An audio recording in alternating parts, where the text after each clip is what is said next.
मुझे गम इस बात का है कि इस हुकूमत को जिसने संविधान पर ओथ लिया, आज इस्लाम से, मुसलमानों से इतनी नफरत क्यों? आखिर क्या है? हम इंसान हैं, इस मुल्क के बाइज्जत शहरी हैं।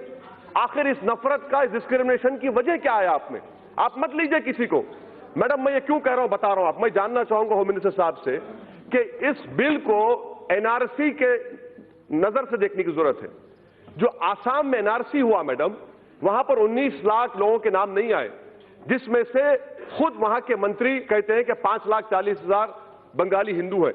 मैं होम मिनिस्टर जानना चाह रहा हूं कि सेक्शन 5 के तहत, ये जो सेक्शन है ना मैडम, सेक्शन 6A के तहत जितने बंगाली हिंदू हैं उन पर जो मुकदमा चलेगा वो अबेट हो जाएगा।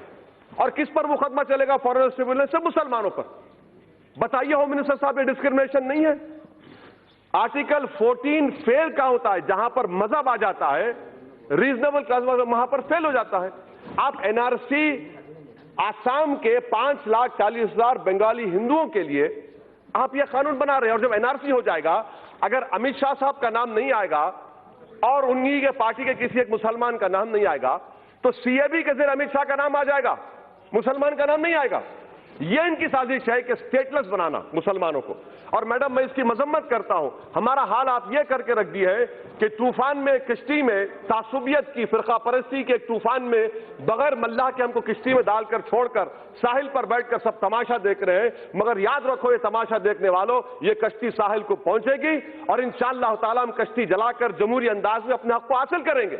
ये ऐवान को समझने की जरूरत है। तीसरी बात मैडम जो मैं आपके सामने रखना चाहूंगा कि PoK, sir PoK, home minister साहब अब यह क्यों भूल जाते हैं कि 1/3 एरिया हिंदुस्तान का चीन में है? आप डर रहे हैं क्योंकि कल अगर दलाई लामा मर जाएंगे, नया दलाई लामा आएगा, तो आप उसके लिए रोक रहे हैं। क्या तिब्बत के लोगों में मुसलमान नहीं है? क्यों नहीं देते आप दलाई लामा? आप इंतजार कर रहे हैं। मैडम, यही तो हम पूछ रहे हैं, चीन के बारे में क्यों नहीं रखते आप? क्यों डर रहे चीन से आप? 1/3 एरिया चीन, भारत का चीन में है। और खुद होम मिनिस्टर ने कहा था एक्साइज चीन पर नहीं छोड़ेंगे, आज आप छोड़ दिए। इतना क्यों डरते चीन से आप? चौथी बात मैडम, क्या हमारे होम मिनिस्टर साहब जानते हैं टाइगर सिद्दीकी कौन था? टाइगर सिद्दीकी वो शख्स था जिसको हिंदुस्तान में हमने पनाह दी, मुक्ति वाहिनी बनाई और बांग्लादेश बना। अगर ये लोग सरकार में होते तो टाइगर सिद्दीकी कभी नहीं बनाता मुक्ति वाहिनी को। और भाई, पांचवी बात मैडम, अफगानिस्तान की बात कर रहे हैं। यकीनन आप जानते हैं तालिबान आएगा। जब तालिबान आएगा तो आपको जरूरत है हजारा की, ताजिक की, आपको जरूरत है भारत में, ताकि हम स्ट्रेटेजिक कंट्रोल कर सके। मगर आपके कानून की वजह से आप उन तमाम ताजिक को, उज्बेक को, तालिबान जब हुकूमत करेगा अफगानिस्तान में, आपका तो काट चला गया। ये आपकी सोच है, ये आपका विजन है। मुझे उम्मीद नहीं थी कि इतना बड़ा ब्लंडर स्ट्रेटेजिक सिक्योरिटी के एंगल से आप लोग करेंगे। अफगानिस्तान में सिख है, मैं जानता हूं। तालिबान के जमाने में होम मिनिस्टर साहब जानते हैं कि करेंसी का पूरा मामला सिखों के पास था, आज भी उन्हीं के पास है। और क्या गारंटी ले रहे होम मिनिस्टर साहब कि पाकिस्तान को ना हिंदुस्तान के हिंदुओं से मतलब है, ना पाकिस्तान से मतलब है, वो घुसाएगा यहां पर, आप कैसे रोकेंगे? और क्या आप बताएंगे मैडम कि कितने लोग हैं जिनको आप सिटीजनशिप देने जा रहे हैं? नंबर बताइए, स्टेट वाइज बताइए, करोड़ों कह रहे हैं मैडम। और एक बात, ये कानून जो बनाया जा रहा है इसलिए बनाया जा रहा है कि दोबारा पार्टीशन हो। ये कानून तो हिटलर के उस कानून से ही बदतर है, उस कानून से ही बदतर है। कहां लाकर छोड़ दिए भारत को आप?